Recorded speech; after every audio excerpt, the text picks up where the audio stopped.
Wow, I have not been keeping up with Guilty Gear Strive at all. Like, there's news, there's information, there's stuff that's coming out, but unfortunately for me, like, this is all stuff that doesn't really interest me, except for like 1 to maybe 2 bits of information that we're gonna get within this new update that came out today. So the day is January 25th. This should be uploaded on the 26th. So if you guys are watching this, please make sure you leave a like, subscribe down below for more Guilty Gear Strive content. But without that, let's just jump right into the stuff that we've missed. Let's talk about some things that we've missed prior. Let's talk about just, you know, all the future stuff and, you know, get into the nitty gritty. I'm just gonna go quickly through all this like missed, boring, uninteresting stuff that we've gotten from a while ago. So let's just talk about it. So first things first, number 1, the modes. This is literally just all the game modes that are going to be coming into the game. You got your standard tutorial, you got your arcade mode, you got your mission, survival, blah blah blah. These are like the standard of game modes in a fighting game. And honestly, if you really think that this game isn't going to have any of these modes, you're ridiculous. You're really thinking like outside the box, because this is like the staple 4 or 5 modes that you get within like every single like fighting game out there. Smash Bros has it, like Street Fighter has it, literally a ton of games have the same mode. So it wouldn't make sense for them to, you know, implement, oh, they're not gonna implement these modes, instead it's just gonna be single player and online matches. No, that's just not how it works. That's not how fighting games work. So that's that.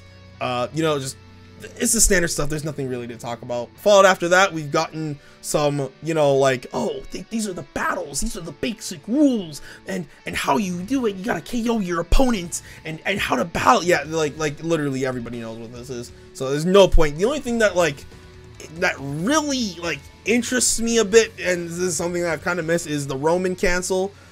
This cancels your attack and sends a shockwave to slow down your enemies' movements, and it can possibly combo into it. So you might go into a whole combo, Roman cancel, combo again. Like, I feel like it's like going to be like a really in-depth mechanic, and it depends on how people use it. Obviously, it might be really good, might be really bad. Who knows? We haven't played Guilty Gear Strive yet. And as well, there's also the Psych Up Burst. When you've been hit by a powerful attack, Psych Burst can get you out of a tough spot. So pretty much it's kind of like Injustice 2 or Mortal Kombat, where pretty much if you get combo to infinity and beyond, you might be able to Psych Burst to get out. I feel like this one has a little bit more punish other than those 2 abilities that we were talking about from those other games, mainly because those games will literally drop you to the ground. This one I just feel like gets you out of that tough spot, so that you don't have to, you know, like not just sit there and take everything. But you know, it obviously comes at a cost, and yeah, maybe, you know, we'll see how it works. We don't know how it fully works right now. Then the interesting stuff finally comes in. So we have 3 factors, or at least this is what the online website says. This is 3 factors that make for a great online experience in Guilty Gear Strive. So the first, and this is possibly the biggest thing, is Rollback Netcode. So it's confirmed here on this article. Guilty Gear Strive is going to have Rollback Netcode day 1 for everyone to be able to play. This is game breaking, and I believe this is really huge. There are not a lot of fighting games that have Rollback Netcode. The only one that I can really think of on top of my head would be, I think, Mortal Kombat 11 and Injustice 2.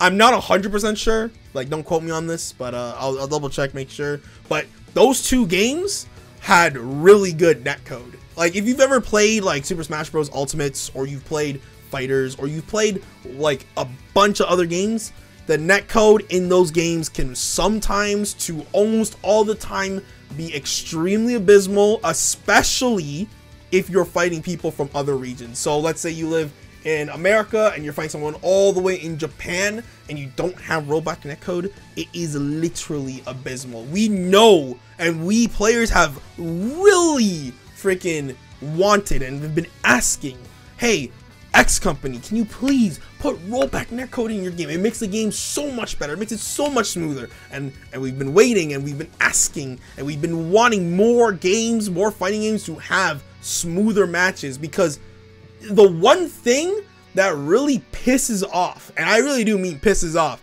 fighting game players is when the game starts to lag. It's when the frames start to skip. It's when things just go wrong, and it's not because of you, it's because of either your internet connection or the other person's internet connection. And this is something that honestly pisses me and a lot of people off. It's very great that Guilty Gear Strive is going to get rollback netcode. I'm really excited. I really want this to, you know, get in there and just have my hands and play with it.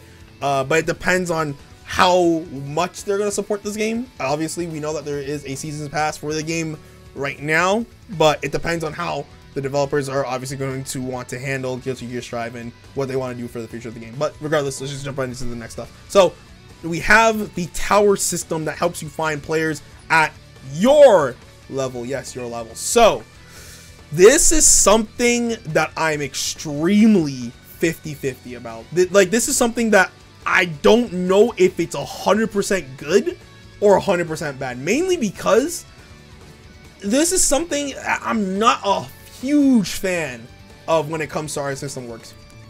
The problem with Arc System Works is that they always like to think like outside the box when it comes to like matchmaking. Instead of having these simple menus that allow you to just get into the match as fast as possible, like just as soon as possible, instead of having a big, hey, play match, hey, normal match, hey, ranked match. No, they just want to put these lobby systems in place. And this is something that I really have started to notice ever since BlazBlue Class Tag, and especially this game, is the fact that they love to put these lobby systems that just don't 100% work all the time.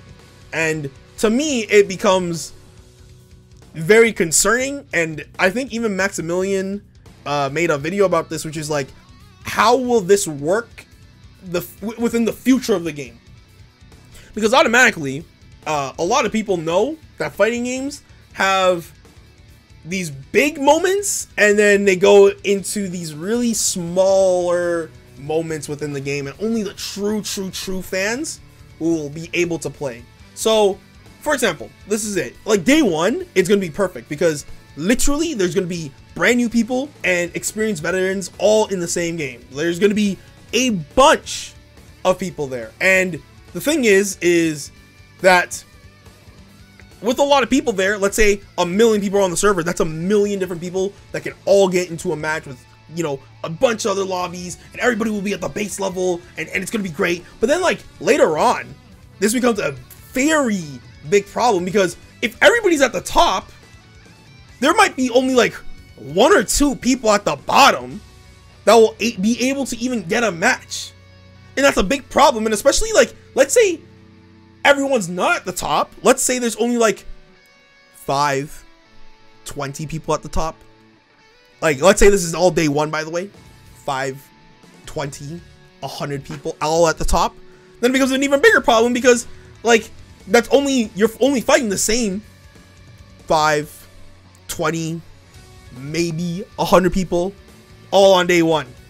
And then you gotta wait until week 1 is finally done and week 2 sets in. Week 2, or even like day 3 technically, but I'm gonna give it the benefit of the doubt. Week 2 is really where, like, things start to shine. This is where, like, you start to see the fall off of people who are not enjoying the game. A lot of people get fighting games day 1, start enjoying the game, they think they love the game, but then later on they just stop playing and they just don't like the game anymore, and then they leave the game. So then all those people who are on the bottom will most likely leave because that's how it works. And so now your 1 million matches that you get a day turns into 20. Let's say a good lobby is 60, and even then, that's fine for like 1 floor. But then let's say there's, what, like, from this picture I see 1, 2, 3, 4, 5 floors. Imagine, like, everyone on the 5th floor, there's like 20 matches, and then the floor above that, there's only you.